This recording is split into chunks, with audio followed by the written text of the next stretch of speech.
Welcome back, everyone, to episode number 27 of the S and Raza podcast. I am your host, S and Raza, and today I have a returning guest, Mr. Raza Jaffer, who is specializing in accounting, and he's going to be here to talk about a lot of the tax rules and changes that we've seen recently, especially in real estate.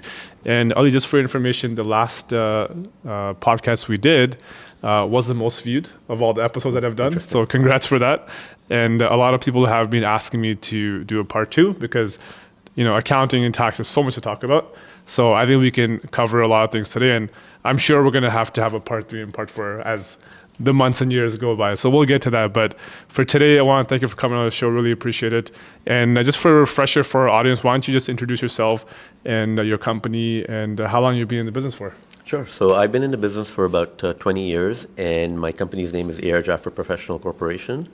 I've got 2 locations, the main one being in Mississauga, and then I have a satellite location in Richmond Hill.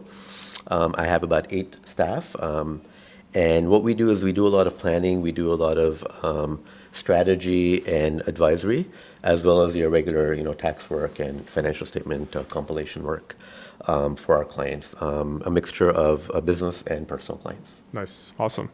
So I guess I'll get right into it right now. We've seen a lot of new rules. Well, I have seen a lot of new rules and changes in the industry of real estate. And we were talking about off camera as well. There's so much happening, but I would say just kind of to get the ball rolling, can you talk about any recent tax changes or considerations that are more related specific to real estate in Ontario when it comes to transactions or real estate purchases? Yeah, absolutely. So first of all, being in the business for this many years, I have not seen this many changes in the industry that have been transpired over the last 3 years. Yeah. And one of these, as you mentioned, is anything to do with real estate changes and real estate transactions. The biggest one that happened earlier this year, and it started on January 1st of 2023, is what they call the anti-flipping rules. Right. So if you've got a person who's buying real estate, in the past they would buy multiple properties and were able to sell them and flip them, as they say, without significant business impacts in terms of the business tax. It would be treated as a capital gain. Yeah. What they've done now is if you end up buying a property and you flip it within a year, you may lose your principal residence exemption. Right. Unless there are some exemptions, which I will go through in a couple of minutes. So you could lose your principal residence exemption, and anything that you earn from the sale would be considered what we call business income. Yeah. So the difference between business income and capital gains is you got that inclusion rate of 50% for anything that you sell that would be considered a capital gain. But they've really cracked down on people who are flipping, and they've removed that opportunity to get that 50% inclusion rate. More specifically, you got situations such as if you have an assignment sale, anything that would be considered in the past would be considered a capital gain would be treated as business income. Yeah.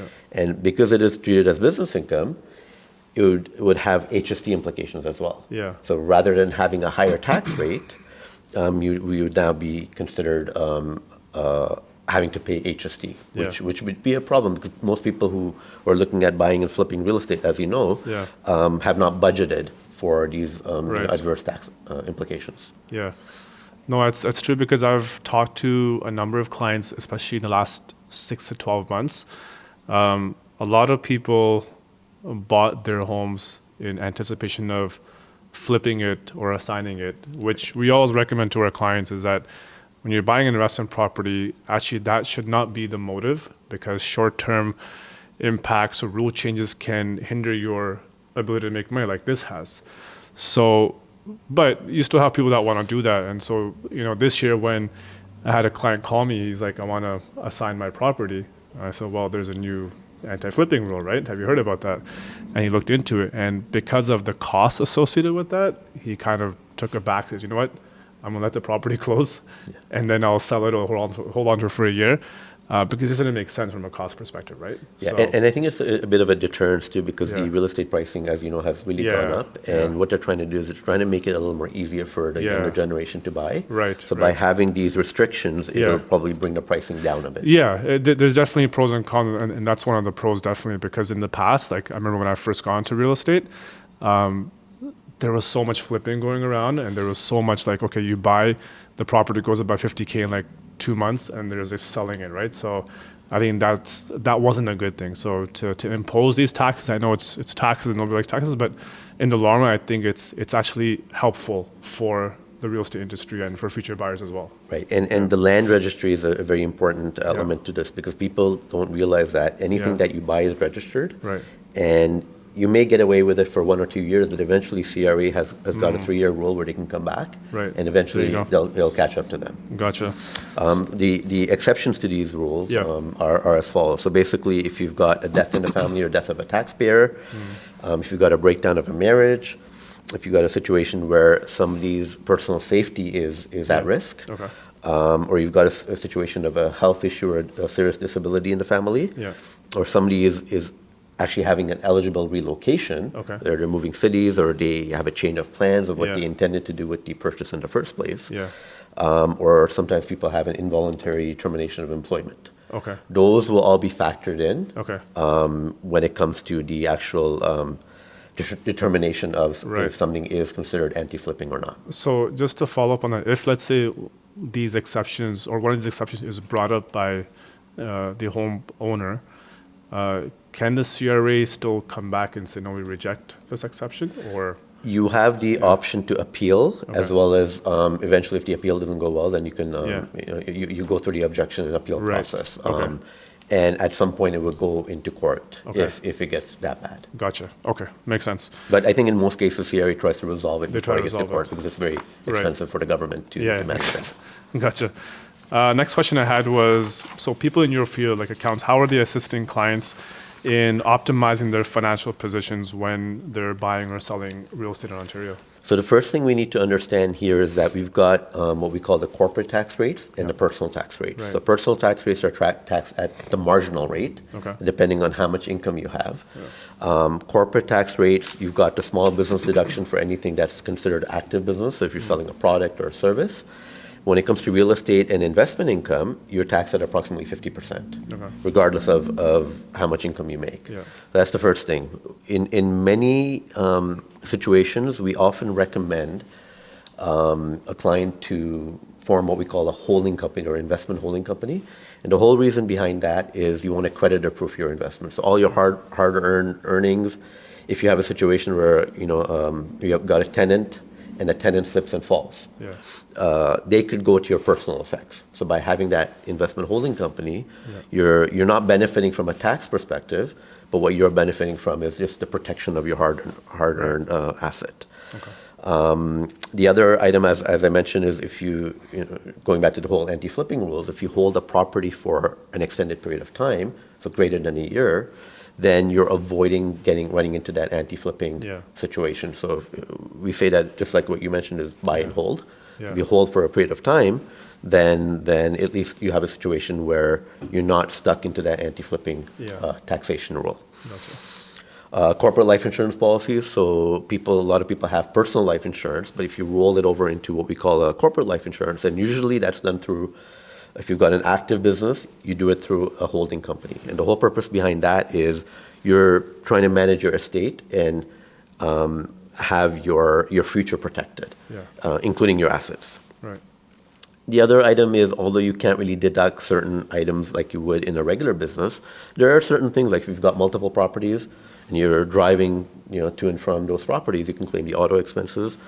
You can take advantage of some income splitting, as long as you're not stuck by the tax on split income rules, which is a whole separate tax policy. Then you can claim your office expenses, computer expenses. So there are many other expenses that you can take advantage of that you'd not be able to if you were kind of running just a regular personal investment property. Gotcha. Cool. The last item I want to talk about is, if you were to sell an investment property, and if you do it in a corporation, you can take advantage of a corporate tax rule called the capital dividend account. Okay. Capital dividend account, what it is, it's a notional account that allows you to take the money out. But in this particular case, you have the 50% inclusion rate. So you've got a 50% inclusion rate. The other 50% goes into that notional account called the capital dividend account. Okay. And the beauty behind all of this is that you've got the theory, the whole integration between personal and corporate rates, but you're allowed to take that 50% of that capital gain out, essentially tax-free. Oh, okay. So that's the benefit that you can get by Yeah. moving money into a corporation that you may not be otherwise eligible for Right. in a non-corporate environment. So the next question I had, which I think is something that a lot of people were caught by surprise, even in our industry, and that was the UHT, the underused housing tax.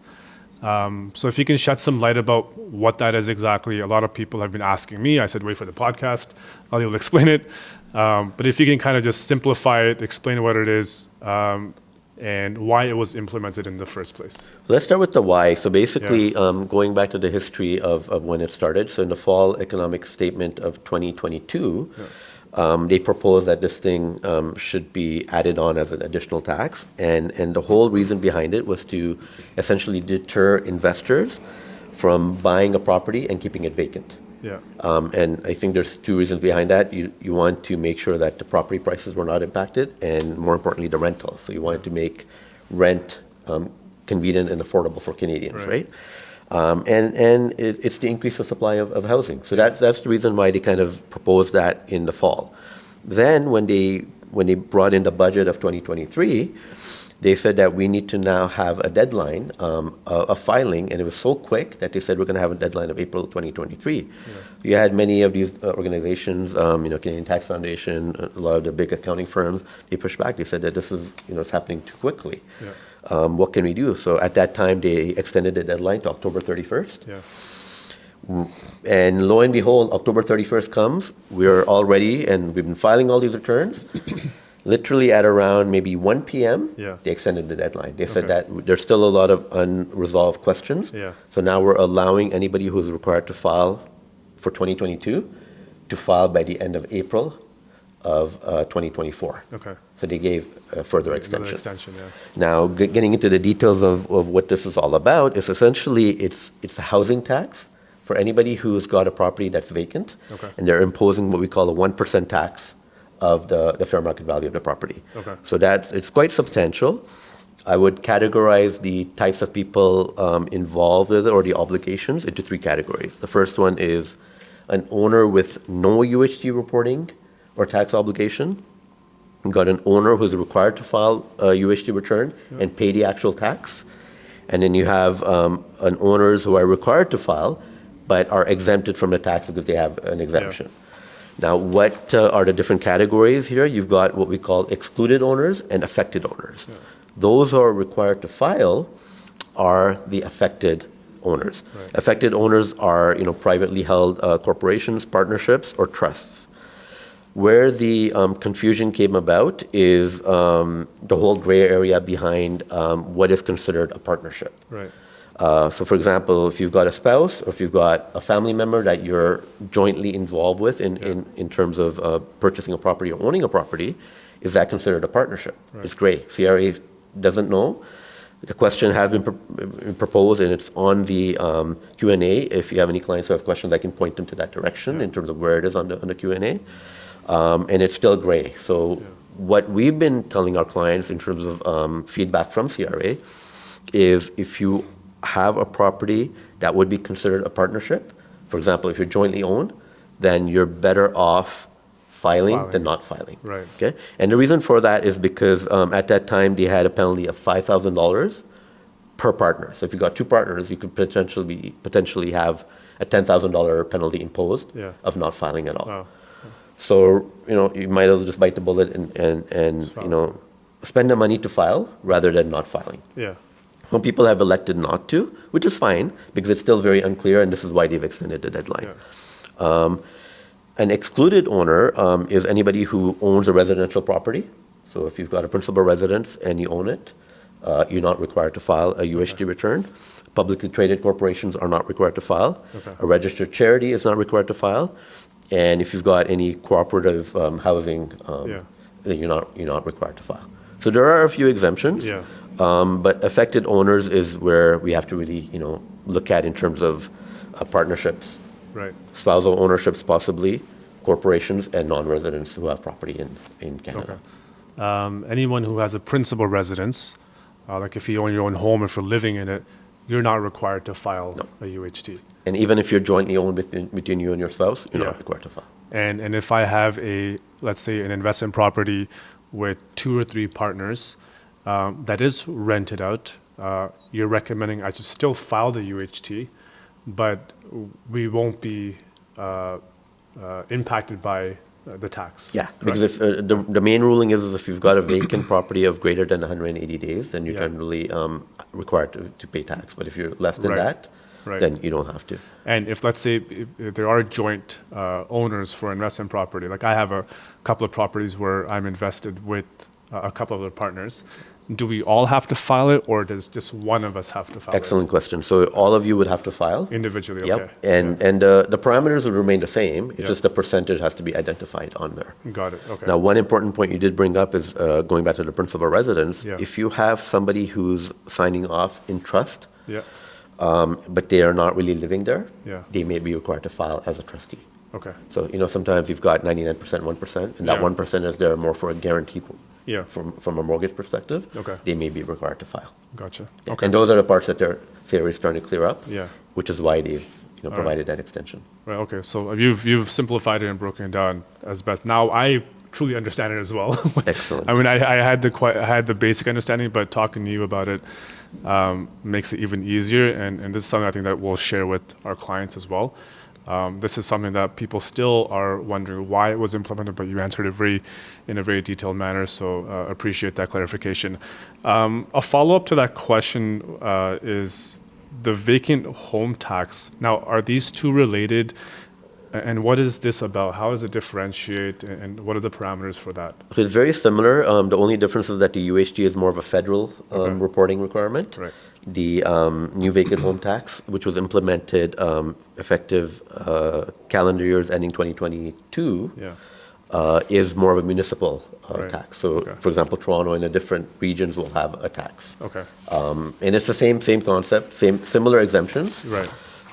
There's really not many changes. And again, if you have a situation where you have a renovation going on, if you have a death in the family, if you have a vacant home for a justifiable purpose, then you're not required to file. Okay. But if you're living in Toronto, you'd still have to file the UHT and the vacant home tax, both. Yeah. They're different filing requirements altogether. Okay, so you have to do both though. It's not like if you do one, you'd have to do the other. No, the vacant one is a little more easier in the sense of it's done directly through the municipality and a couple of questionnaires online.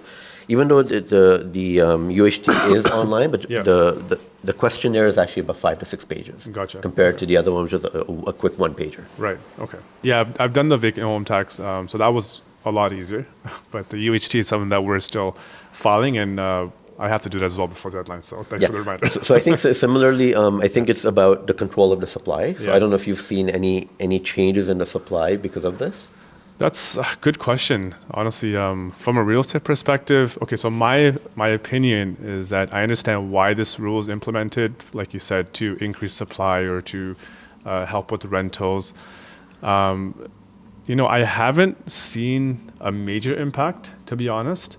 And it's not because these rules haven't worked. I think maybe in the long term they will. And they are good, in my opinion. I think we needed something like this. But I just think there's just too much demand. That's how do you control the demand? And really, we don't have an exact figure as to how many homes were actually vacant. Right. But I think at least with these filings, we'll have at least some sort of survey or public data in the next coming years. But if you ask me, my clientele, how many of my clients actually leave their homes vacant? None of them, right? And this is I'm talking about okay, the last 10 or 12 years, I can probably think of maybe 3 or 4 people that left their homes vacant, but even those eventually were rented out. And they left it vacant, not because they just want to leave it vacant, but because it was more for personal circumstances, right? But there are homes that are sitting empty, I understand that, but how much of an impact this will make on the demand and the pricing? Not much right now, but I think in the next coming years, I think we'll see more of an impact. So at the end of the day, rent is so expensive. Whatever measures we can take to help reduce that cost, I think will help, right? Okay, good. But good question on that.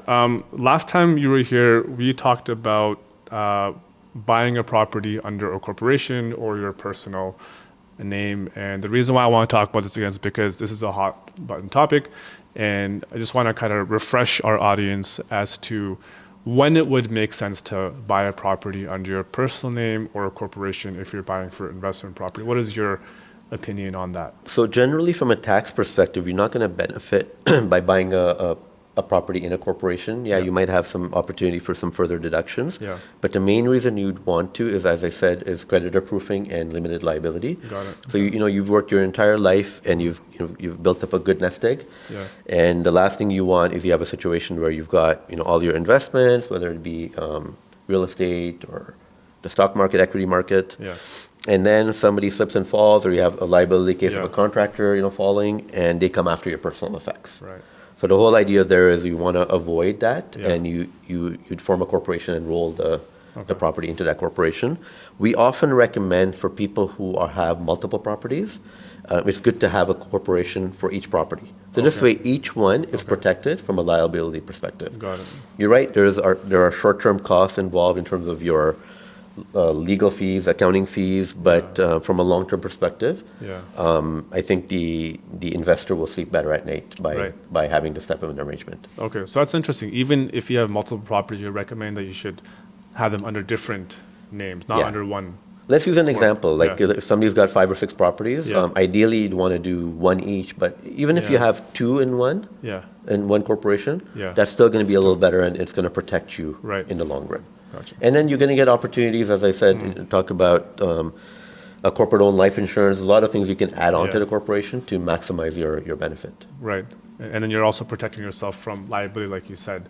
As if it's your personal, then they come after your personal assets, where the corporation, you're protected under the corporation. Exactly. Got it. Yeah. And a capital dividend account, so when you Yeah. actually sell, Right. you get some money out tax-free. Gotcha. That's going to help you too. Okay, so there's definitely a lot of pros to that. The next question I had was, again, something we talked about last time, but I think something that needs to be reiterated is the HST rebate. So I thought it'd be a good idea to kind of refresh our memory on how that works.